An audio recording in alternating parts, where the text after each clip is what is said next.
Hello, welcome to another video, and this is where we're looking at a couple of exercises you could use if you're someone that has a problem with a pelvis that's tilted forward on one side and a pelvis that's tilted backwards on the other side. So basically one's in an anterior tilt or neutral and the other one's more in a posterior tilt.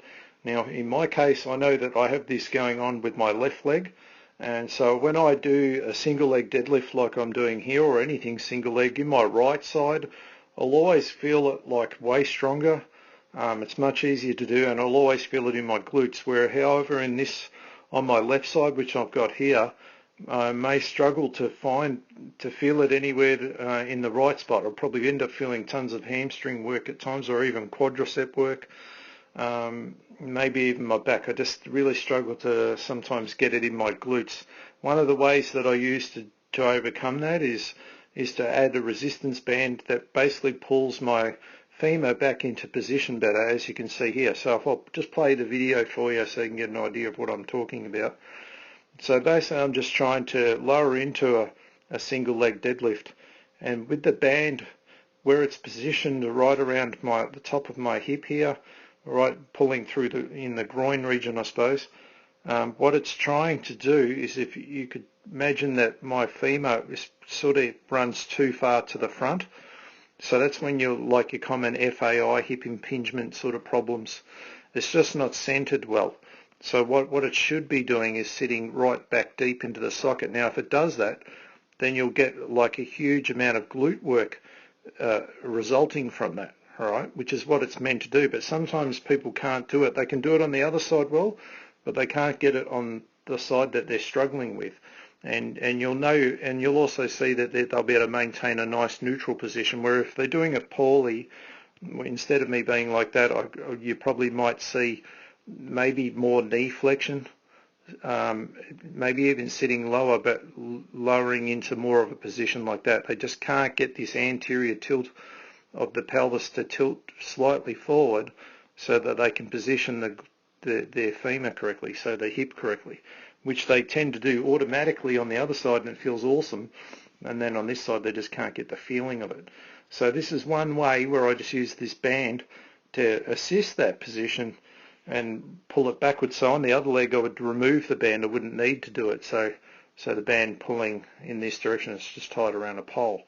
Alright, and just working really slowly, maybe even having a little pause at the bottom there, just to get a bit of extra tension without load, because if you apply load to it too soon, you might not have the strength to control it. So it's always more wise to stay with body weight so you get a better feeling for it, and just working through your range of motion that you can control. And you can see I nearly lose my balance a couple of times on this one.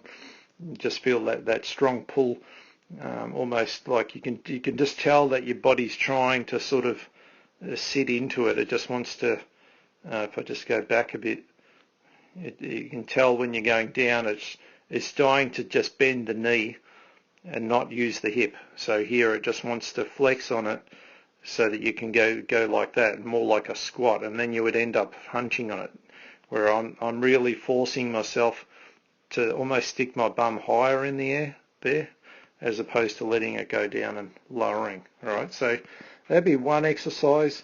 The second one's little bit more simpler, I suppose, but it's a bit confusing. You don't actually see a lot of movement in this next one. So if I just so all you don't need any equipment for this one either. So this one you can do anywhere, anytime. So again, I'm going to go back to my left leg because I know that's the one that I have trouble with. And all I do is I lie down and I just grab behind my knee, hold a fair bit of tension so I can't move that leg. All right, now the very first thing I've got to do is I'm going to try and squeeze my fingers by flexing my knee there. All right, so I'm really squeezing and pulling it into that region. All right, so I'm pulling down that way.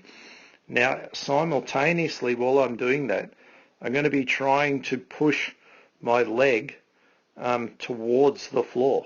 So basically, like, my foot is going to be trying to go down. So I'm trying to pull my hamstrings are trying to pull inwards, So they're trying to pull this direction, and then at the same time I'm trying to push away from me, which is basically my hip, and that brings that anterior tilt into it.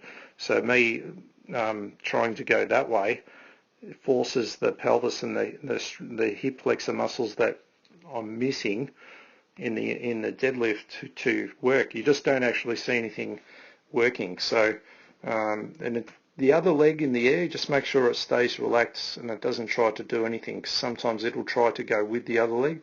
Just make sure it does nothing.